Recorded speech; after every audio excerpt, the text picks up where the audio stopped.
Oh my gosh, please come, have a seat, and close the door. Now that Diddy is attempting to claim that he lacked the mental capacity to commit the crimes, you should all be ashamed of yourselves.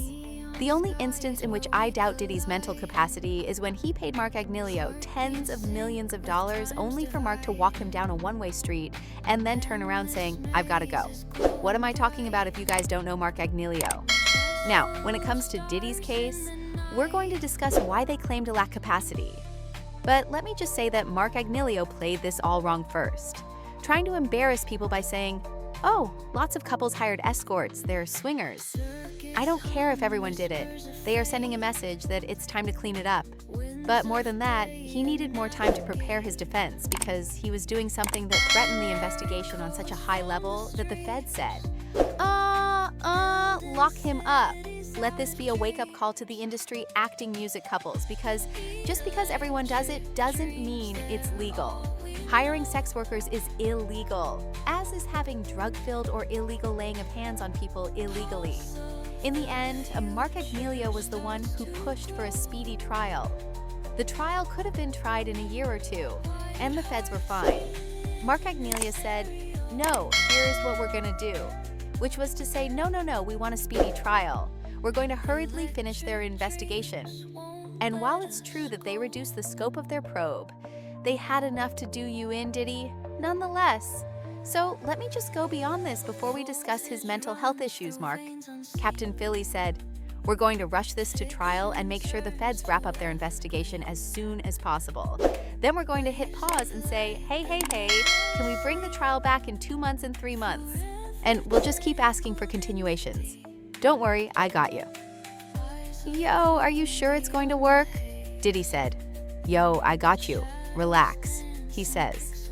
As you are aware, the court said, "Baby, we are a freight train moving forward. Jury selection will begin on May 5th. Guess what, Diddy? He doesn't have you. He tried that stuff.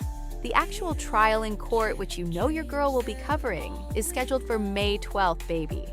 They said that Diddy is so sick that Mark Agnello is now claiming that he lacked the mental capacity to commit crimes while he was essentially wasted. He even had a doctor lined up to testify. But the feds think that's a completely irrelevant point. Prosecutors file their opposition to this line of testimony, and in the docs, they say Diddy wants to have the doctor, a Colombian professor, testify that he had a mental condition that was relevant to the question of guilt. Well, listen, they said, well, the detail of this alleged condition is redacted through the documents. But there are some clues, including a bit about Diddy's alleged drinking and drugging. Based on documents that TMZ was able to secure, it's possible that Diddy's crew sent this to TMZ. Prosecutors claim that prior legal precedent mandates that the defense provide adequate notice prior to presenting any proof of how drugs and alcohol affect a defendant's memory or cognitive function. They also point to the doctor's possible testimony as proof of the defendant's incapacity to control his conduct going forward. Let's take a while because we haven't finished. How does this assist you? Diddy, firstly, you are accountable for everything that results from your willful intoxication and illegal behavior. For example, if I go to a bar and you roofie my drink, and I drive and something goes wrong and I destroy a whole family with my car, you are accountable for that. However, if I go to drink and I get so drunk that I do it alone, I am accountable for that, Diddy. What are you talking about? And what psychological condition do you have that is connected to guilt? No, seriously, I'm curious. And I'm gonna find out. Hold on, everyone, let me Google this. All right, I just got it, and they're stating that it's either a major depressive illness with psychotic elements or extreme guilt can cause or exacerbate significant depression. And in the worst situations, the person may become detached from reality. Depression with psychosis, guilt fantasies, thinking they should be punished even when they don't, cognitive slowness, and bad judgment, the guilty kind of obsessive-compulsive disorder. They are attempting to claim that he has guilt-driven PTSD flashbacks. But I don't think that's the case. The individual is tortured by obsessive thoughts about guilt, wrongdoing, and injuring others, even if they are unjustified. This might affect impulse control, judgment, and decision-making. You are attempting to explain that when you were giving a whopping to the women and some men around you, you were disassociating and experiencing flashbacks of what Diddy was doing, which was stomping your mother, according to Uncle Gene Deal. Disassociation, mental checking out, and poor emotional regulation, momentary insanity, extreme guilt at the time of the offense, or shortly before it could cause an acute dissociative state. The defense could claim temporary insanity, but this is very difficult to prove and would imply that the person was incapable of understanding what they were doing or differentiating between right and wrong at that time.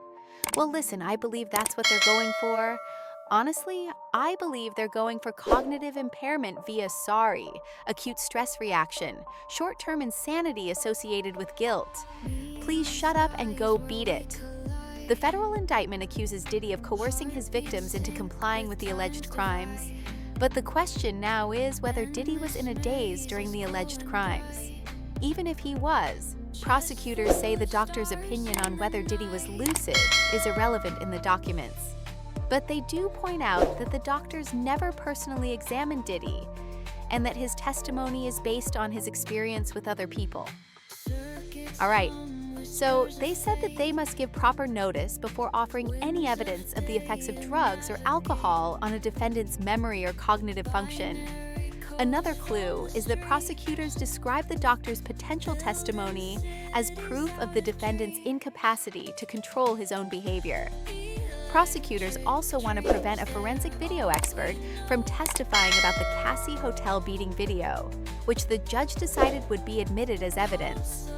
Let me start by saying that being high is not a defense against criminal charges because, if that were the case, I believe that almost every drunk driver would beat the case. You had many years of experience as a billionaire mogul planning the freakouts and freak-offs, and you're like, how did you orchestrate it? Didn't you just, Denny, shut up again? This is incredibly desperate and pathetic. But it's also the way Mark Agnello has been wasting Diddy's time the entire time. I'm not kidding. I'm not referring to CSI or Matlock. I'm talking about people in the real world who are truly temporarily insane, and the judge and the court don't want to hear it because it's so difficult to prove it. Diddy's attempt to do this is sad, pathetic, desperate, and to say, this is just Diddy, I mean, what do you guys think? I know the jury isn't buying it, but you built a billion-dollar company. You were involved in the creation of the band, you gave like an entrepreneur, and you literally paid hundreds of thousands of dollars for extravagant MMX parties. You literally hired workers, set up the hotel room, brought the baby oil, brought the lube, and did all the other stuff. Then they had to clean, and you did it repeatedly. Not just with Cassie, but with other people as well, because, as I might add, Diddy wasn't the most faithful to Cassie when they were together. So, again, where's the temporary insanity? Listen, Diddy is just sad, pathetic, and tragic. But that's what I know about him. In any case, let me know what you think in the comments. And don't forget that I will be covering the trial. I'm a little under the weather, but don't worry, your girl will be back soon. So expect blurry camera angles and poor audio. We're going into this draw, bye, but I'm just kidding. Your girl will be back soon. I'll see you all soon.